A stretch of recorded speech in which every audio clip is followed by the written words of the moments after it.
Hey, what's good in the hood? I'm Lal from Section K, and for today's video, we'll be ranking different theater theorists from S tier, which is the highest ranking, to D tier. Okay? Let's start. First off, we have Aristotle, who may or may not have been the most opinionated person to ever exist. Kidding aside, through watching and observing Greek theater, he came up with poetics, which has carried on to be a bedrock of dramatic theory. He defined tragedy as the imitation of an action that is serious and also as having magnitude complete in itself, in language with pleasurable accessories, each kind brought in separately in the parts of the work. In a dramatic, not in a narrative form, with incidents arousing pity and fear, wherewith to accomplish its catharsis of such emotions. As you can see, some key words were emphasized in Aristotle's definition. Imitation of an action means that a tragedy is a mimesis, or the truthful mirroring of the human experience. Serious. Tragedies must carry a sense of significance and carry weight. Tragedies should have magnitude. Events should make the character decide between two equally heavy options. Complete. Tragedies should have a clear beginning, middle, and end. Pleasurable accessories.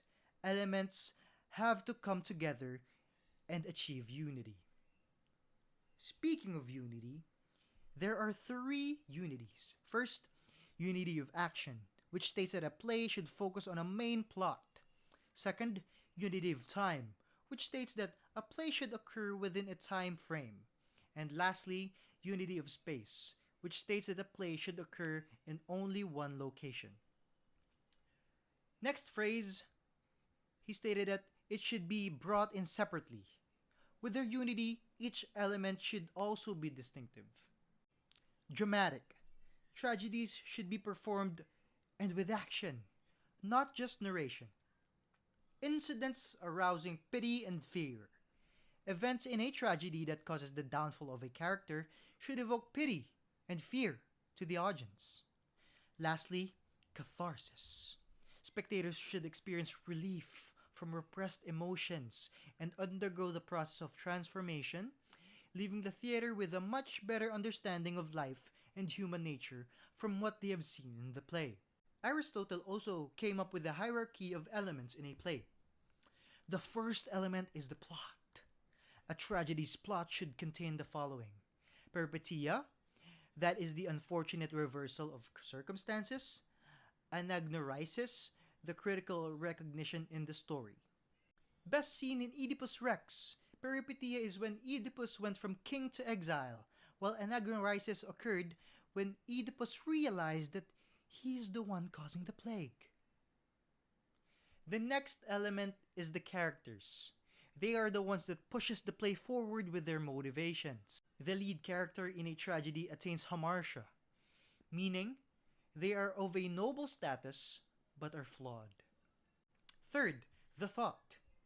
These are the themes explored in the play. Next element, diction. Tragedies must have stylized expression. Next is the melody, the musical element of the play. And last, the spectacle. This is the visual element of the play, like the set, costumes, and lights. Together, these elements constitute a play. Yippee! Aristotle also laid the foundation of how theater can be viewed and made. And for that, I shall put him in the S tier. Woo!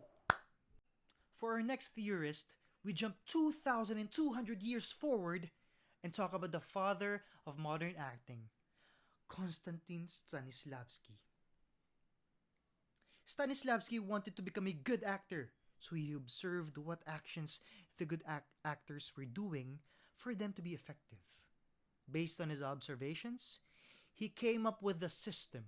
In the system, he mentioned that there are three periods that an actor must go through.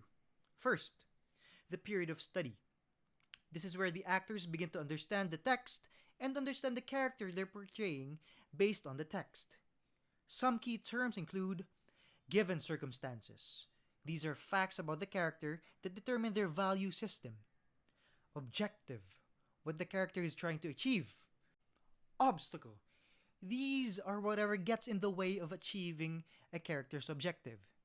And stakes, what the character stands to gain or lose by achieving the objective that makes it a matter of life and death. The second period is the period of emotional experience. This is the phase where the actor dives deeper into understanding the text and proceeds to learn about the inner life of the character or one's emotional state in the play. This is also where the magic if is experienced, where the actors put themselves in the character's shoes and become affected by what is happening on stage. Third period is the period of physical embodiment, where the actor can finally communicate their inner experience of the role. In this period, sensory recall might help, which allows an actor to be triggered. This is also the use of emotional memory. Because of what he contributed to modern acting, as he's the father of modern acting, I shall put him in the S tier. Next up, we have Lee Strasberg. Strasberg adapted Stanislavski's system and curated the method. Ooh. Method acting trains actors to inhibit the psyche of their character and use affective memory, which is the recalling of personal experiences to deliver an emotional performance. Strasberg's method follow these key techniques. First, removing tension. Strasberg explained that actors need to be in a blank slate before embodying the character's life. Next, focus and deliberateness. The hyper attention of the senses that replicate believable stimuli. Third, using sense memory. Drawing on personal experiences to create genuine responses. And fourth, identification and replication. This is where we identify the sensations and replicate it on the scenes. For this, and for the wonderful performances by actors who use method acting, we shall put him in the S tier. Yes! The next theorist developed techniques in response to Strasberg's technique, which he deemed as torturous. Ooh, spicy. This is Stella Adler, whose technique encourages actors to expand their understanding of the world. Rather than relying on personal, emotional memories, her technique revolved around observing everyday life, maintaining a disciplined lifestyle and good health, and giving importance to the process of text analysis. Her technique was also approved by Stanislavski, by the way. One of her techniques is also playing action, which means playing different psychological actions to change the emotional state of the scene partner. For example, you beg, you challenge, you destroy, you build, you belittle, you seduce, you antagonize, you celebrate. These are some of the examples of what actions you can make to get to your objective. For that, Stella Adler, for taking care of the health of the actors, we'll give you an S tier. Yeah! The next theorist is Sanford Meisner. Ooh. Like Strasberg and Adler, the technique he developed was also influenced by Stanislavski. However, Meisner was not into affective memory like Adler. Rather, he emphasized the essence of establishing connection with your scene partner and stated that the scene would fail if scene partners failed to connect with each other. Acting for him, and I quote, is the ability to live truthfully under imaginary circumstances. To achieve this, he came up with 3 tenets. First, emotional preparation, where the actor becomes emotionally present and charged. Second, repetition, which enables the actor to react instinctively to their scene partner. Huh? Like that. And third, improvisation, which allows the actor to live truthfully under imaginary circumstances. For that, Meisner, for your repetition exercises which helped me so much, I'll give you X. S tier.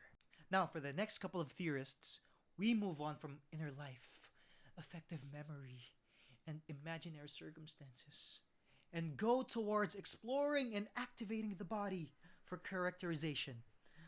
So let's get moving! Starting with Vsevolod Meyerhold. He saw movement, gesture, space, rhythm, and music as the primary elements of the language of the theater.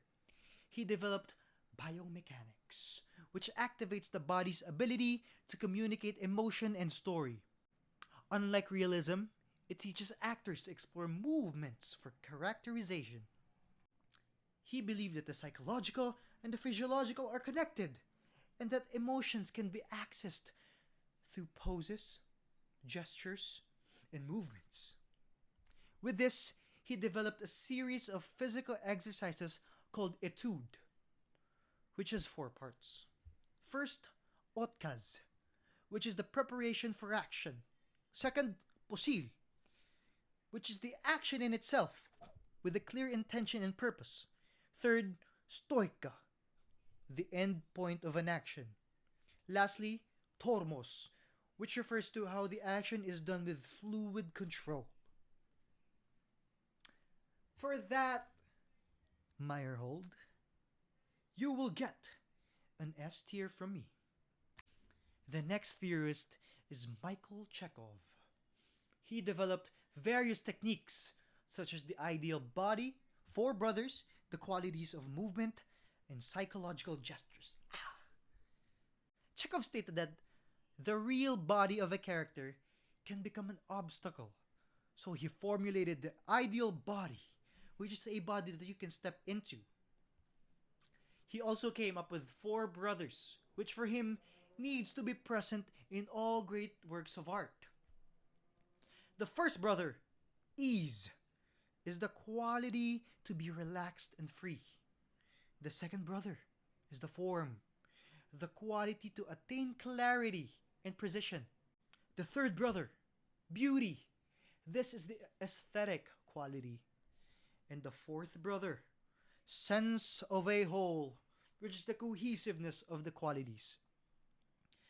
He also developed psychological gestures. Strong, well-shaped, simple gestures that would entice and provoke our emotions. One example is twist, or smash, or push, or pull. There's also 4 qualities of movement, which he also developed, by the way.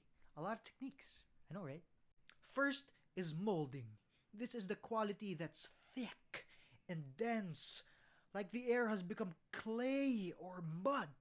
Second is floating, a quality that responds to the element of water, calm and poise.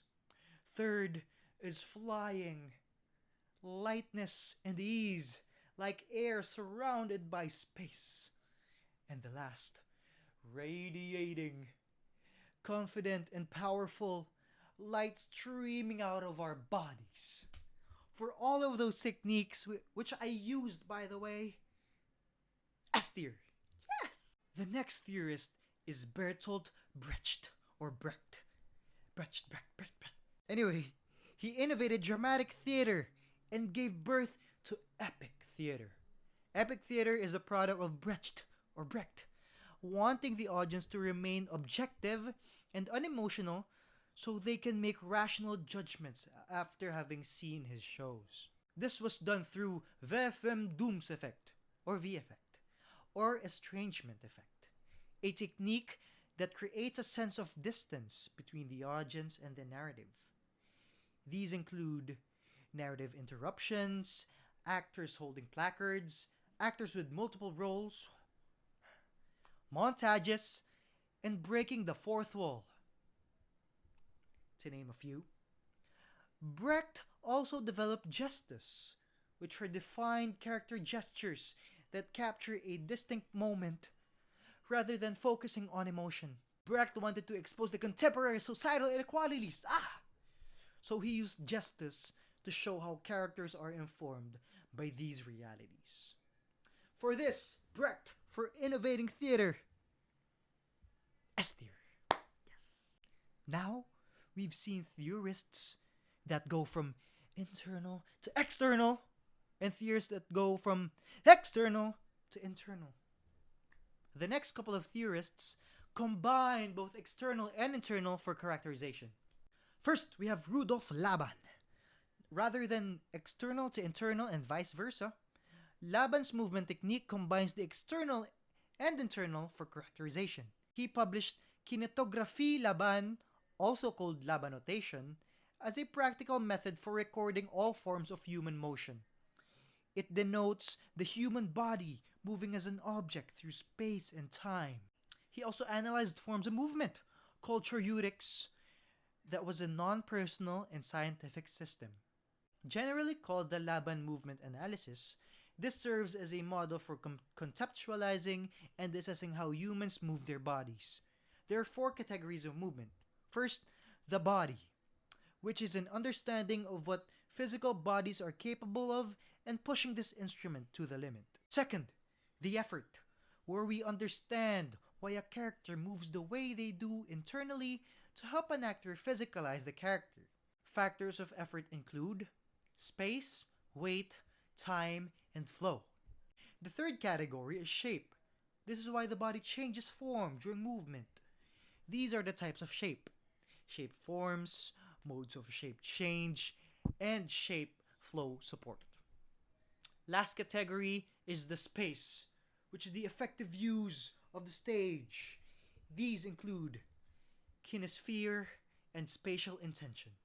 For that Laban, for your movements, for your analysis of movements, S tier. Yes! Moving on. Our next theorist is the mask man, Jacques Lecoq.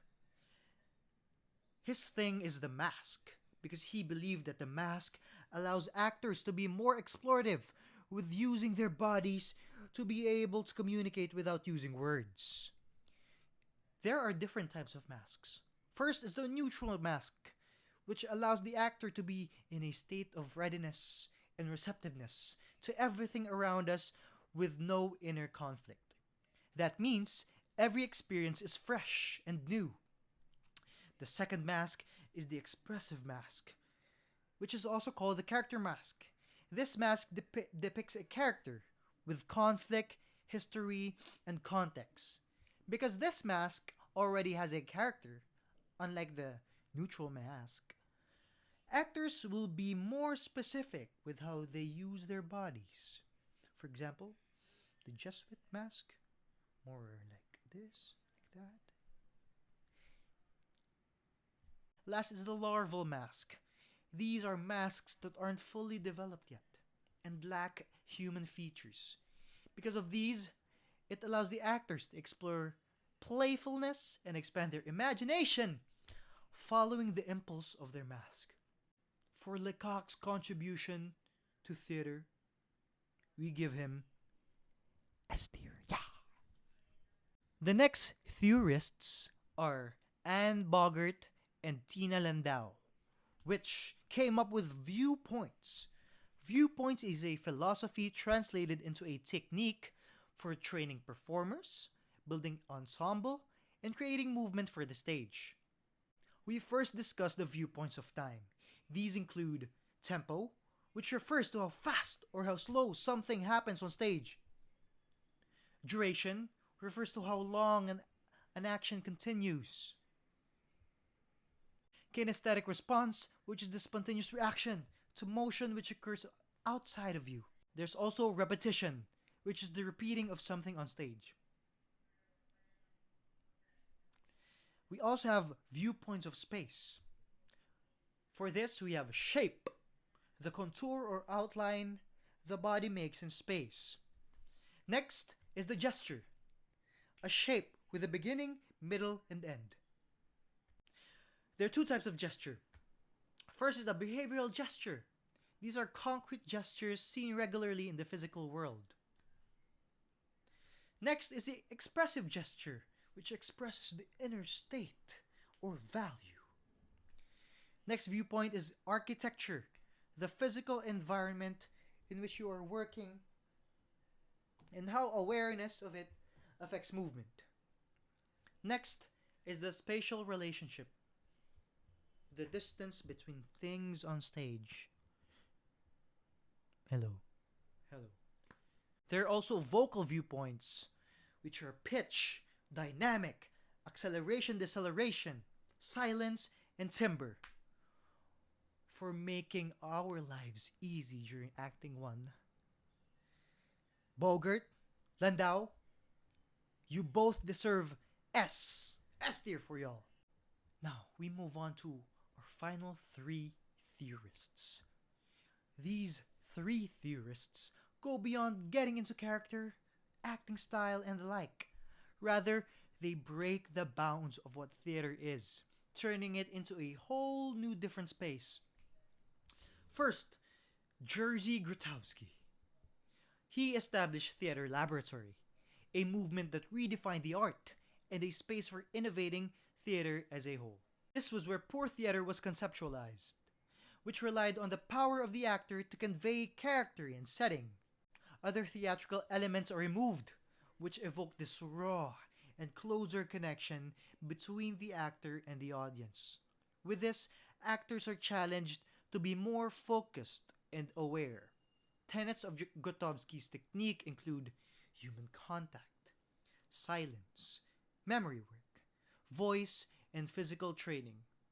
For your poor theater, Grotowski, you deserve an S tier.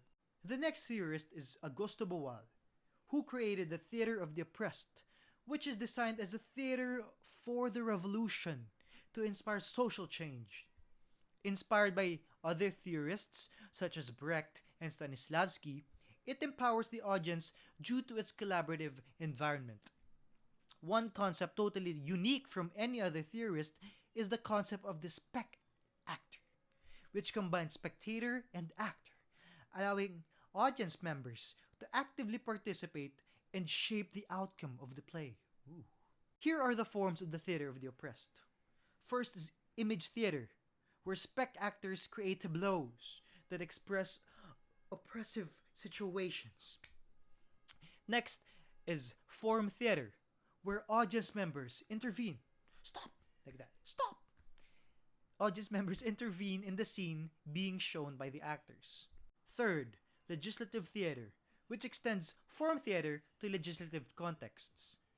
Lastly, invisible theater, which are unscripted public performances that provoke realities. Going back to form theater, this form empowers the audience members to be more active and vigilant about what's being shown in the play, promoting solutions to oppression. In this form, the Joker system was also introduced. The Joker's role is to facilitate and ask generative questions to ensure clarity and inclusion for all participants.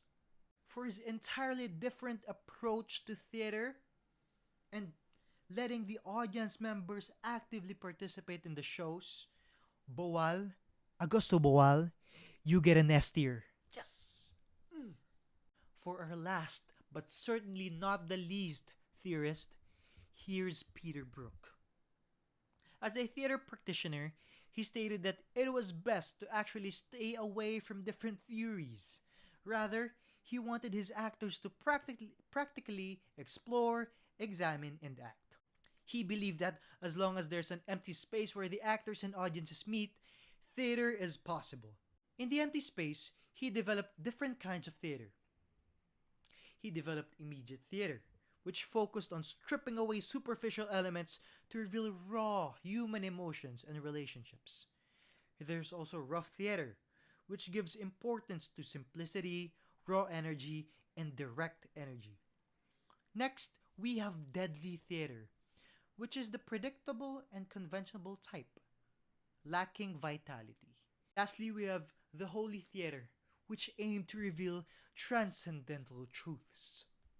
In using the empty space, Brooke stated key elements: collaboration and ensemble work, for creating an environment where the director and actors work closely, the role of stillness and silence, which can be powerful in creating tension and active engagement from audiences, and authenticity and vulnerability, which means embracing the unknown and trusting the process. For making theater possible in any space that exists, any empty space. Peter Brook, you get an S tier. Yes! As you can see, all of them are in the S tier because they deserve it. Now, if you guys like this video, thank you. Cut. Brett, is that you? Ah,